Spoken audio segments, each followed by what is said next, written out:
Hi, it's Keisha Hughes. Welcome to day 3 of our journey with Davin and my 27th week of pregnancy and 2 days.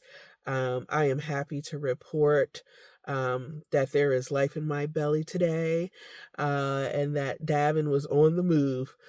So we are so grateful to that. For those of you who've just been or just started following this journey, please tap into day 1, day 2, so you can get a bit of background on what's been happening and simply why I'm even doing this. So today I just wanted to share with you a little bit about Davin's anatomy and what we've seen, what we've heard from some of the doctors regarding these complications. I will admit I am not a doctor. I will admit that I am not in the medical industry, and I will not pretend to do that or to say those things. So I will do my best um, to relay the message that we were told, and for a better understanding as well. I won't use the technical terms, but hopefully it'll be easy for you to follow along with me today. So, with that being said, yesterday I had mentioned that, you know, we had that first ultrasound appointment, and, this is where, we're looking at the ultrasound, and the doctor comes in afterwards and says, um, here's what we're seeing. We're seeing that, one side of the heart is dilated, um, much more so than the other sides. And what they want to see, from my understanding, is something that's, far more symmetrical when you look at kind of the 4 quadrants of the heart. And then we don't even see a stomach um, on the ultrasound. Doesn't mean that he doesn't have one, just that there's supposed to be fluid and flow, all those things that we're supposed to see, and we're not seeing that at all. And then the bladder looks like it's on the smaller side, and all these things. And of course, hearing that, um, I'll admit I started tearing up, and it was suggested that we see a seek second opinion, in which we did. And with that being said, we went to that hospital, and we were there from maybe about 6:30 a.m. until 2:30 p.m. And again, when I say my care has been exceptional, I really, really mean that. I can't say that enough. So we were looking at, most of that was, having ultrasounds, right, for hours. And they really take an intense look at the heart of the baby. And so what we saw is, again, what I saw before, where that quadrant was, his ticker was ticking, right? But that quadrant was just much bigger than the other 3. And this time, during the second ultrasound through fetal medicine, at least this time we saw the stomach. And because the ultrasound was so long, we even saw movement and flow. And baby Davin was doing what babies do, eating and urinating and all of those things. And so they saw movement, which was excellent. The stomach was still on the smaller side, but the bladder looked normal, which was great. After we had after we went through all these ultrasounds, we did follow up with all of these doctors, and the cardiologist said, what we found in terms of his heart condition. There's this one valve that's not fully developed as it should be. And so what's happening is it's causing, instead of this kind of cycle of blood and flow and things of that nature, because this valve wasn't fully developed, it's causing backflow. of blood going into that, one quadrant, if you will, that's causing it to be dilated. This condition is moderate, and if it stays the way it does, it won't require any surgery. Which, ooh, you know, that was wonderful news to hear. The doctor did explain that as the baby gets bigger, we do see sometimes that this condition could worsen.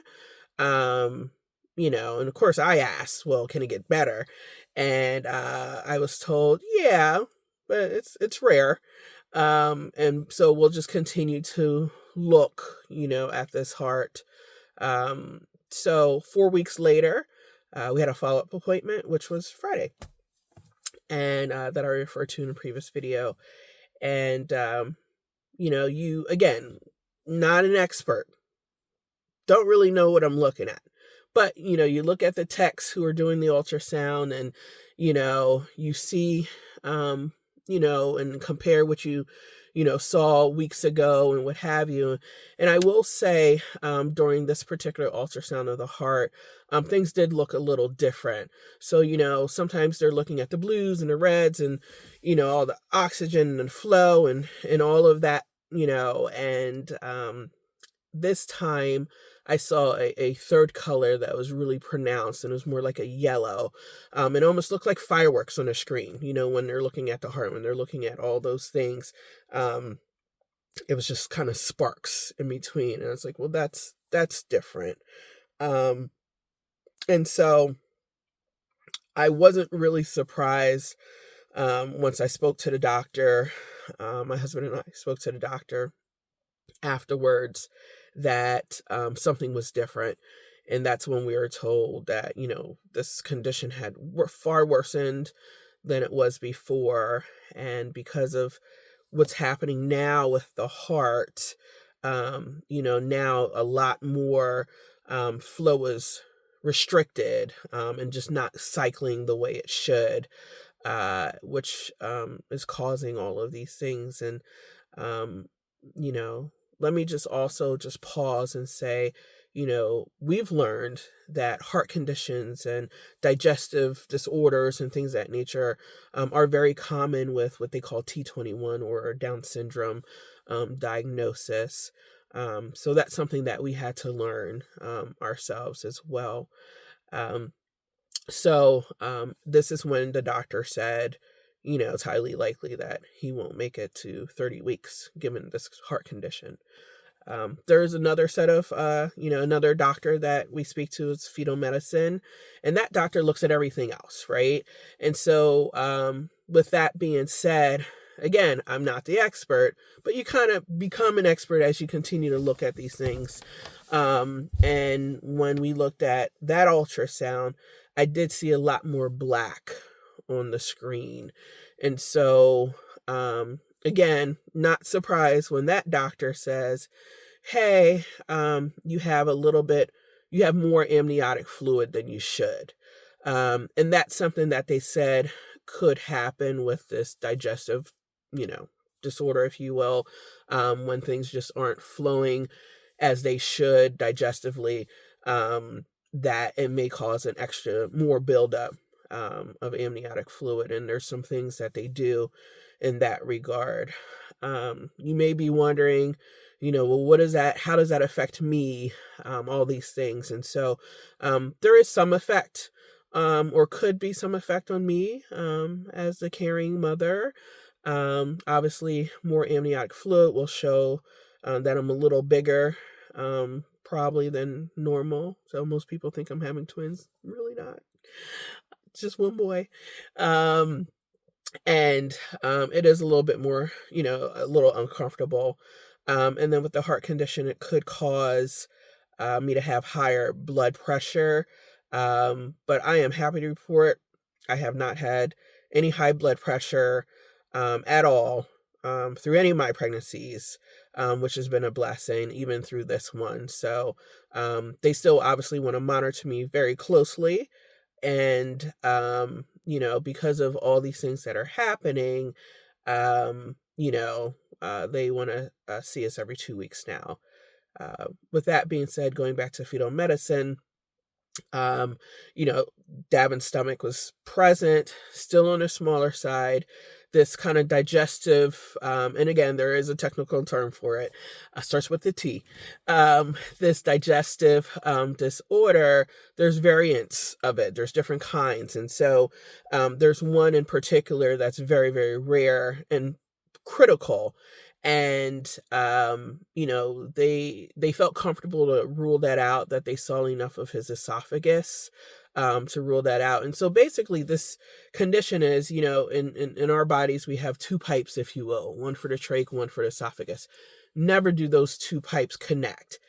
With this being said, in this condition the pipes do connect somehow, whether it's here or looped in under here or what have you. And so the most common one is where there's, it just kind of loops into the other and there's like a smaller gap.